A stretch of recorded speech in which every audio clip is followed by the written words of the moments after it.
Hi guys, it's Lietz, your polymer clay tutor. In today's PCT product demo, I'm showing you some brand new products from My Mandarin Ducky. Now, Aniko is a fellow polymer clay artist who also has a YouTube channel and an Etsy store and a blog and all that kind of stuff by the name of My Mandarin Ducky, and she's one of my favorite artists. She has recently designed a whole line of new texture stamps that you can use on polymer clay, metal clay, paper clay, paper, and all kinds of neat things. So I'm going to show them to you in a second, but I was just going to tell you a little bit about Aniko. She is, I believe she's Russian born. I know she speaks Russian, and she is now living in the UK. And she has this wonderful style that I just love. She's, one of her main products that she makes is journal covers, and they're absolutely stunning. She has a lot of sculptural elements on it. She does a lot of woodland creatures, dragons, fairies, flowers, all kinds of that kind of thing. And she wanted to design some stamps that she could use in her own work. So she did a Kickstarter program and raised some money to design these stamps, and now they are available, and I want to share them with you.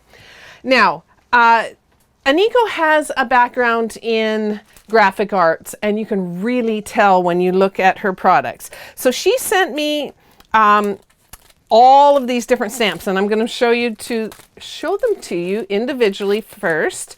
And she sent me 20 of them, and she has 21 different stamps. So I'm only missing one from the set that she has. And they are really, really gorgeous. First thing is the designs are super unique and very usable. But another nice thing about it is that her packaging is gorgeous. You can tell that she has a graphic design background because of the packaging itself. It's got, you know, first of all, it's got all the stamps in there, and they're cling stamps that you can use like on an acrylic block and use on paper or clay, like I was saying. But she's got them in, also on the back, she shows on every one of them what the stamp looks like stamped into polymer clay, and also what it looks like if you use ink and stamp it on paper, which is really, really helpful. It gives you a good idea of what the stamp is like. And I'll just flip through all the designs so you get to see how cool they are. Okay, I'm not going to name them all because some of the names are kind of hidden in behind, but I'll just show them to you individually. This one is very kind of graphic looking, and also organic at the same time. Her style is very, it's very modern. It's kind of European. This one's a dream catcher one, or like a glass mosaic looking one. I could see this one. Look at how it looks on the back. You could use it for all kinds of cool techniques. This one is like got these beautiful flowers and things on them, really kind of modern. They look a lot like some of the coloring images that are quite popular right now. Here's one that has really great looking leaves. They're very delicate. The pattern is quite fine. And you can see how stunning that looks stamped into clay. She uses these stamps a lot in her work, so you'll want to check it. I'll make sure to put links to the products and also to her her YouTube channel and stuff so that you can take a look at some of her work. This one is called Coral Brush, but she uses these stamps in the backgrounds of a lot of her journal covers. Oh, here's a neat one here. Do I have, yeah, I have the other one here. This one has a positive and a negative. It's called Organic Mesh. This one's Organic Mesh, and this one's Organic Mesh inverted, but it does the opposite thing. So I'll flip these both over so you can see. One, the little circles pop out, and the other one, the little circles are indented. And so you could use them for quite a few different things, but these ones here where it's indented, I could see mixing a little bit of liquid clay with some chalks or inks and things and letting them settle down into the little crevices and getting a really cool look with that. Now this one here is beautiful. It's called, it's a wood grain stamp that would look great as a background in all kinds of different projects. I could also see making a sheet of it and cutting it into strips or using it for like a door on a ferry door or all kinds of different cool projects. This one is called Feather Bouquet, and it's cool looking. It has all these hand-drawn feathers.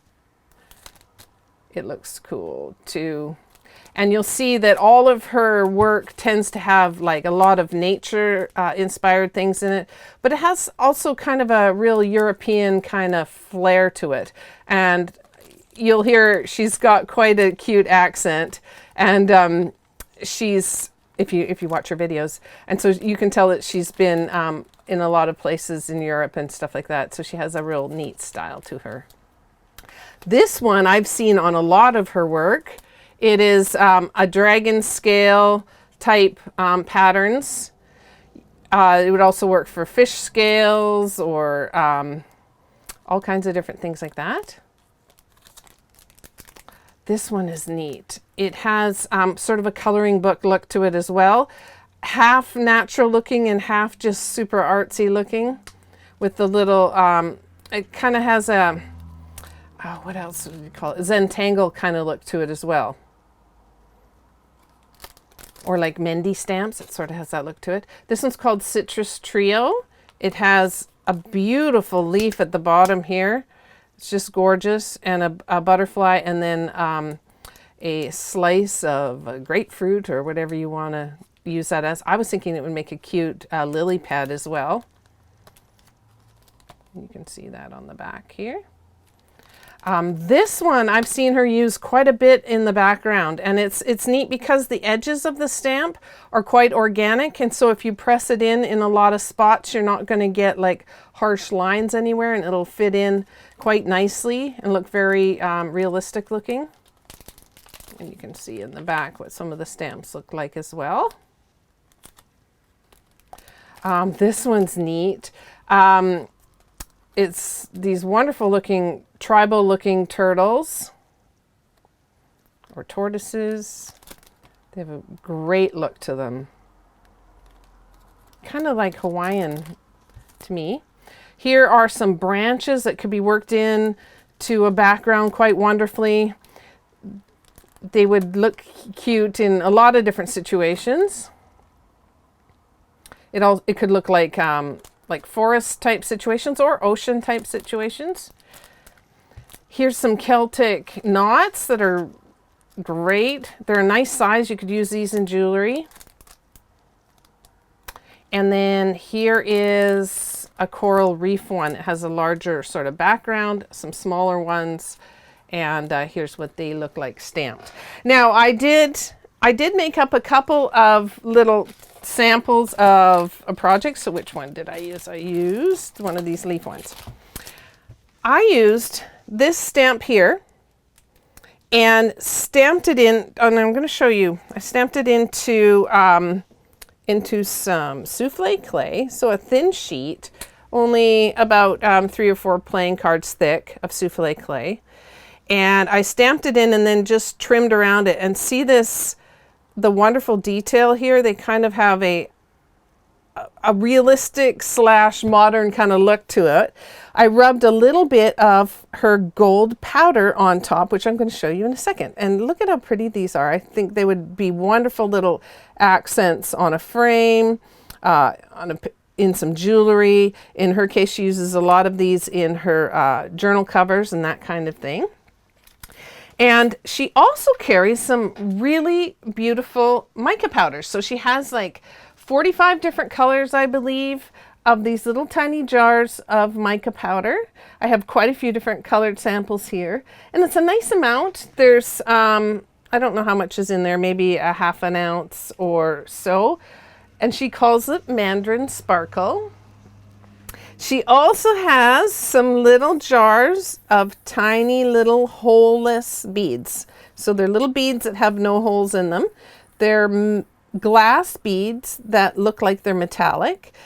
You can bake them right into the clay, and she calls them little beadies, which is cute. She always has such cutesy names for things. There's a silver, gold, and a couple of sizes. She also has some black ones, which make perfect little eyeballs for creatures and that kind of thing. Another set of tools that she has, and this is actually why we were talking to each other for a bit, was I showed you a while ago the tiny hole cutters that that cut from Little Funky Flames. Well, Aniko also carries these little hole cutters in quite a simple set. She just has the round ones, but she has a little video where you can shape these little cutters into any shape that you want. So you can make your own square cutters, diamond shapes, rectangles, ovals, hearts. She did all just with a pair of jewelry pliers. So I'll make sure to leave the link for that so that you can check that out. But she does carry these cutters if you were having trouble picking them up anywhere else. And the last tool that I'm going to show you before I just explain a tiny bit more about the stamps is she has dotting tools. So she uses these a lot. I don't do a ton of sculpting, but that's something I would like to get more into. And she has this nice little set of sculpting tools, and they're not very expensive. They're, you know, around $8 or something like that for the set. And they're double-ended and really nice quality. And they have a whole bunch of different sizes of ball tools. And you can use these for sculpting with, for making little lines and dots and divots, and lots of neat things can be done with ball tool. And if you look at her work, you'll see that she uses a ball tool all the time. So there's some really neat stuff there. But a couple of things I wanted to point out about using these stamps. First of all, they are very high quality. So if you have ever bought rubber stamps out there by some of the higher, the good name brands, you'll recognize the quality of these. They are cling stamps, so they are clear, and you peel them off this plastic. You can, if you want, just leave it on here and press it into the clay. That's quite handy. But you can peel these off and then stick them to you can stick them onto like an acrylic block. You can ink them up and put them either into clay or onto paper, or you can press them into the clay while they're on a block. You can do all kinds of neat things with them. But see what happens if you try to press it directly into the clay without putting any water or any kind of thing in it. You can't press it in very far before it gets stuck to the stamp. So what you need to do with these stamps, because they're quite sticky and they're designed that way so that they'll stick to the acrylic block, is you need to either use water, or I prefer to use cornstarch. This is just a little jar of cornstarch with a fluffy brush in it. And you can put cornstarch all over the stamp. And if you don't want to use it on a block, you can also use it on the back side of the stamp. I'll just dust this off a bit. You can use it on the back side so it's not getting sticky to everything. And then you can press it better into the clay and not have to worry about it sticking. Now if you press right down into it, you can get right in deep, much deeper than you could if you have the acrylic block. But now you can see you've got all that detail without it sticking to the stamp. Now you can just wash the stamp off later with warm water or whatever, and same with the clay if you've got a lot of powders on there. You can also put like a mica powder onto a stamp and press it into the clay, and you're going to get the detail further in. Now, another thing that with this type of quality of stamp is that once you use ink on them, they do stain. So here, this one here, I used some inks on it, some chalk inks actually. And they did stain it, but it is very clean. It's not going to transfer onto anything else. You don't have to worry about that once you've wiped it off. It just stains the polymer, and that's very typical of the good quality stamps. And that is it. I would normally keep them stored in their plastic because it keeps them clean. And that is it. I just absolutely love her designs. I am so impressed with hers. It's probably my favorite designs that I've seen in rubber stamps for a very long time. And so do check her out. Check out some of her videos. She's got some really neat videos, neat ideas, and a wonderful style. So I hope that was helpful for you. If it was, do let us know. And if you've got suggestions for products you would like me to test, if you've got things that you don't understand, or techniques you want me to show you how to do, then make sure to leave your suggestions in the comment section below, and I'll see if I can make a video for you on it. All right, so we'll see you next time, and bye for now.